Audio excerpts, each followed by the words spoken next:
একদিনেই দেশের ৩টি সীমান্ত থেকে নতুন করে পুশিনের চেষ্টা করেছে বিএসএফ।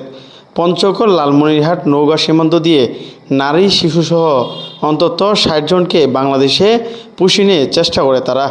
তবে কঠোর অবস্থান থেকে সেই চেষ্টা ব্যর্থ করে দিয়েছে বিজিবি। কী ঘটেছে সীমান্তে, বিস্তারিত জানুন এই প্রতিবেদনে।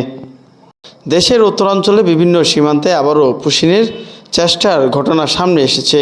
শুক্রবার পঞ্চগড়, লালমনিরহাট ও নওগাঁ জেলায় একাধিক সীমান্ত দিয়ে নারী, পুরুষ, শিশুসহ বেশ কয়েকজনকে বাংলাদেশে প্রবেশ করানোর চেষ্টা করে ভারতীয় সীমান্তরক্ষী বাহিনী বিএসএফ, এমন অভিযোগ করে বিজিবি। প্রথমে আসি পঞ্চগড়ের ঘটনায়।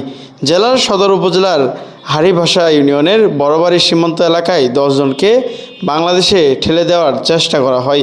বিষয়টি টের পেয়ে দ্রুত ঘটনাস্থলে অবস্থান নেয় বিজিবি। পরে পুশিনের সেই চেষ্টা ব্যর্থ হয়। অন্যদিকে লালমনিরহাট জেলার হাতীবান্ধা, পাটগ্রাম ও আতিতমারী উপজেলার কয়েকটি সীমান্ত দিয়ে মোট 33 জনকে বাংলাদেশে প্রবেশের চেষ্টা করান বিএসএফ সদস্যরা। বিজিবি সদস্যরা সতর্ক অবস্থানে গ্রহণ করলে ওই ব্যক্তিরা সীমান্ত এলাকায় আটকা পড়েন। এদিকে নওগাঁ সাপাহার সীমান্তে একই ধরনের ঘটনা ঘটেছে। সেখানে নারী, শিশুসহ 17 জনকে বাংলাদেশে পাঠানোর চেষ্টা করে। তবে বিজিবি কড়া নজরদারি ও বাধার মুখে সে চেষ্টাও সফল হয়নি। বিজিবি বলছে, আন্তর্জাতিক নিয়ম ও দুই দেশের মধ্যে বিদ্যমান প্রক্রিয়া অনুসরণ না করে কাউকে বাংলাদেশে প্রবেশ করানোর সুযোগ নেই। যদি কোনো ব্যক্তি বাংলাদেশের নাগরিক হয়ে থাকেন তাহলে তাদের পরিচয় যাচাই ও আনুষ্ঠানিক প্রক্রিয়ার মাধ্যমে ফেরত পাঠাতে হবে। সাম্প্রতিক সময়ে বাংলাদেশের বিভিন্ন সীমান্তে পুশিনের অভিযোগ বেড়েই চলেছে। এই নিয়ে সীমান্ত এলাকায় উদ্বেগ তৈরি হয়েছে। তবে বিজিবি জানিয়েছে, দেশের সীমান্ত সুরক্ষায় তারা সর্বোচ্চ সতর্ক অবস্থানে রয়েছে এবং যে কোনো ধরনের অবৈধ অনুপ্রবেশ বা পুশিনের চেষ্টা প্রতিহত করতে প্রস্তুত।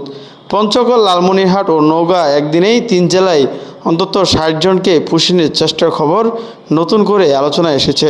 সীমান্ত পরিস্থিতি নিয়ে আপনার কি মন্তব্য অবশ্যই কমেন্টে জানাবেন। এর আগেও গত কয়েকদিন ধরে পুশিনের চেষ্টা করে বিএসএফের সদস্যরা। এইসব পুশিনের চেষ্টা বাধা দিতে বা তাদের চেষ্টাকে ব্যর্থ করতে বিভিন্ন সীমান্তে বিজিবির সাথে সীমান্তে এলাকার মানুষজন তাদের সহযোগিতা করছেন।